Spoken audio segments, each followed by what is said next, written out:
9 নম্বর প্রশ্ন বলছেন, আসসালামু আলাইকুম শেখ। ওয়ালাইকুম আসসালাম। কবরের পাশ দিয়ে যাওয়ার সময় সালাম দেওয়া জায়েজ কি? জায়েজ শুধু নয়, সুন্নাত।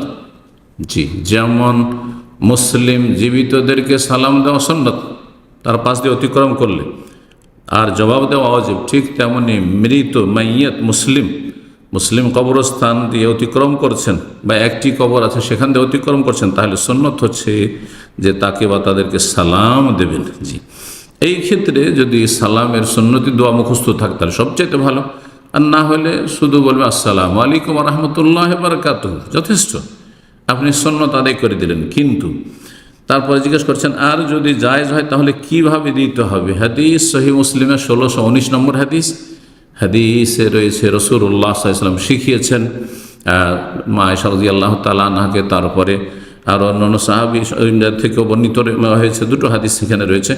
আসসালামু আলাইকুম আহলাদ দিয়ার মিনাল মুমিনিন ওয়াল মুসলিমিন ওয়া ইন্না ইনশাআল্লাহু বিকুম লাহিকুন নাসআলুল্লাহ লানা ওয়া লাকুমুল আফিয়া।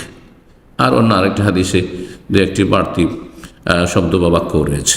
জি, যে কোনো একটি দিয়ে আপনি সালাম দিতে পারবেন কবরবাসীকে। তবে তিরমিজিতে যে হাদিসটি রয়েছে, আসসালামু আলাইকুম ইয়া আহলাল কুবুর ইয়াগফিরুল্লাহু লানা ওয়া লাকুম আনতুম সালাফুন ওয়া নাহনু বিল আসার, এই হাদিসটি আমাদের বিশেষ করে হানাফি সমাজে এটাই শুধু মুখস্থ করানো হয়, আর একসময় আহলে হাদিস সমাজে এইটাই মুখস্থ করতো মানুষ, আর এটা আমাদেরকে মুখস্থ করানো হয়েছিল। এই হাদিসটি জয়ীফ, এটি দুর্বল, সুতরাং সে আমলটি ঠিক নয়। জি।